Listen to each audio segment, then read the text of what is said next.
जय श्री राधे कृष्णा। ओम कुकरेजा चैनल पर आपका हार्दिक स्वागत है। हरि अनंत हरि कथा अनंता में आज सुनिए मन का अहंकार। बूढ़ी माँ और लाचार बाप को बिलखता छोड़कर एक ऋषि तपस्या करने के लिए वन में चले गए। तप करने के बाद जब ऋषि उठे तो देखा कि एक कौवा अपनी चोंच में एक चिड़िया का बच्चा दबाकर उड़ रहा है। ऋषि ने क्रोध से कौवे की ओर देखा। ऋषि की आंखों से अग्नि की ज्वाला टूट पड़ी और कौवा जलकर वही खत्म हो गया। अपनी इस सिद्धि को देखकर ऋषि फूले नहीं समा रहे थे। अहंकार से भरे हुए ऋषि मठ की ओर चल पड़े और रास्ते में ऋषि एक दरवाजे पर जाकर भिक्षा के लिए खड़े हो गए। उनके बार बार पुकारने पर कोई बाहर नहीं आया तो ऋषि क्रोधित हो गए। उन्होंने फिर पुकारा पर इस बार आवाज आई, स्वामी जी ठहरिए, मैं अभी साधना कर रही हूँ।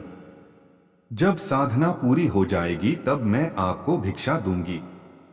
अब ऋषि की क्रोध की सीमा पार हो गई थी। ऋषि क्रोध में आकर आकर बोले, दुष्टा, तुम साधना कर रही हो या एक ऋषि का अपमान कर रही हो? जानते नहीं कि इस अवहेलना का परिणाम क्या हो सकता है?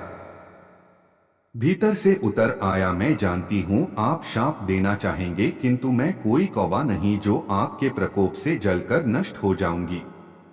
जिसने जीवन भर पाला है, मैं उस माँ को छोड़कर कर तुम्हें भिक्षा कैसे दे सकती हूँ? ऋषि का सिद्धि का अहंकार चूर चूर हो गया। कुछ देर बाद वह महिला बाहर आई तो ऋषि ने आश्चर्यपूर्वक महिला से पूछा, अब कौन सी साधना करती है जिससे तुम मेरे बारे में सब कुछ जानती हो? उस महिला ने कहा, महात्मन, मैं अपने पति, बच्चे, परिवार और समाज के प्रति कर्तव्यों का निष्ठापूर्वक पालन करती हूँ। यही मेरी सिद्धि है। जय श्री कृष्णा।